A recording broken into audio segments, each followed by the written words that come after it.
ஹர நம பார்வதீபதையே ஹரஹர மகாதேவா. தென்னாடுடைய சிவனே போற்றி, எந்நாட்டவர்க்கும் இறைவா போற்றி. உலகெங்கிலும் உள்ள ஆன்மீக அன்பர்களுக்கு நமஸ்காரம், ஆசீர்வாதம், வணக்கம். நம்ம ஆன்மீகத்தில் நிறைய சுபமான சிந்தனைகள், வேதத்தில் உள்ள உட்பொருள்கள், திருமறை திருமுறைன்னு சொல்லக்கூடிய அனைத்து விஷயங்கள் நிறைய பொருட்கள் இருக்குது. இதையெல்லாம் நம்ம ஆன்மீக நண்பர்களோட பகிர்ந்துக்கலாம்னு ஒரு ஆசையில் தான் இந்த பதிவு ரொம்ப சிறப்பானது. அப்படி ஒரு சிறப்பான பதிவை ஆரம்பிக்கிறப்ப இது ஒரு பெரிய கடல் சாகரம். எதுலேருந்து ஆரம்பிக்கலாம் அப்படின்னு ஆரம்பிக்கிறப்ப குருவிலேருந்து ஆரம்பிக்கலாம் அப்படின்னு சாஸ்திரம். அவ்வளோ விஷயத்தை பேசுகிறதுக்கு முன்னால் நம்ம நிற்கிற இடம் பிள்ளையார்பட்டி க்ஷேத்திரத்தில் அருள்மிகு கொங்குநாச்சியம்மன் தாய். அருள்மிகு கொங்குநாச்சியம்மன் பிள்ளையார்பட்டியில் கேட்ட வரத்தை தரக்கூடிய ரொம்ப அற்புதமான எல்ல தெய்வமாக அருள் பாலிக்கிற இந்த சேத்திரத்துலேருந்து முதல்ல நம்ம குருவை பற்றி பேச போகிறோம், குருவை பற்றி சிந்திக்க போகிறோம். குருவை பற்றி பேசணும். முதல் ஸ்லோகமே குரு பிரம்மா குரு விஷ்ணு குருதேவோ மகேஸ்வரஹா குரு சாட்சாது பரபிரம்மா தஸ்மை ஸ்ரீ குருவே நமக.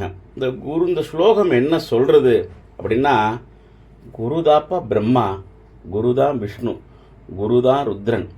எல்லா தேவதைகளுக்கும் ஆதி மூலம் குருதான். குரு இல்லாத நீ எந்த சாதனையும் செய்ய முடியாது அப்படின்னு சொல்கிறார். இதையே திருமூலர் ரொம்ப தெளிவாக சொல்கிறார். தெளிவு குருவின் திருமேனி காணல், தெளிவு குருவின் திருநாமம் செப்பல், தெளிவு குருவின் திருவார்த்தை கேட்டல், தெளிவு குரு சிந்தித்தல் தானே. இப்போ ஒரு சந்தேகம் வரும், குருன்னா யாரு குரு அப்படின்னா, நமக்கு பாடம் சொல்லிக் கொடுக்கல ஆசிரியர் குரு, வேதம் சொல்லிக் கொடுக்குற வேதவாத்தியார் குரு.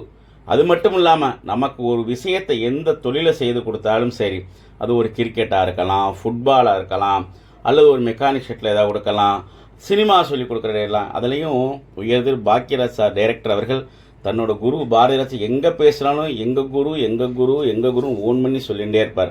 அவ்வளோ சிறப்பானது குருவோட விஷயம். ஒரு குரு நமக்கு கிடச்சிட்டா, நம்மக்கிட்ட ஒரு குரு இருந்து குரு மூலமாக ஒரு விஷயத்தை கற்றுண்டா நம்ம எதையும் எளிதில் சாதிக்கலாம் அப்படின்னு வேதம் சொல்கிறது, திருமறையும் சொல்கிறது, திருமுறையும் சொல்கிறது. அவ்வளோ சிறப்பானது குரு வழிபாடு அப்படின்னு சாஸ்திரம் சொல்கிறது. இவ்வளோ சிறப்பாக திருமுறையில் 10ஆம் திருமுறையான திருமூலர் சொல்கிறார். அந்த பாடு ரொம்ப அற்புதமான பாடலானது.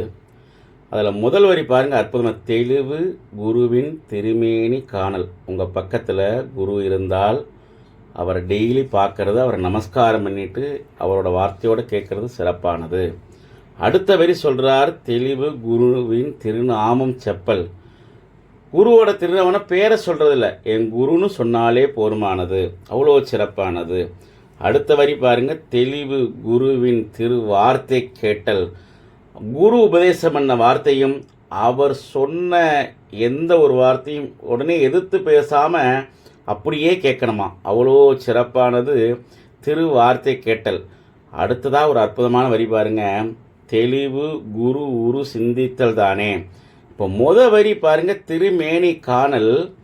4வது வரி குரு சிந்தித்தல் தானே. அப்போ ரெண்டும் ஒன்று தானே.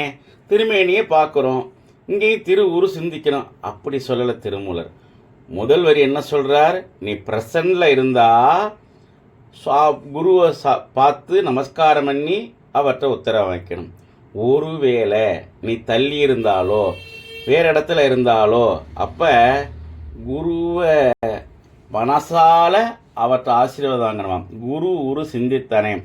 குருப்பியோ நமகன்னு சொல்லி அவரை பிரார்த்தனை பண்ணிட்டு அதை தொடங்கணும் அப்படின்னு சாஸ்திரம். அவ்வளோ சிறப்பானது குரு வழிபாடு.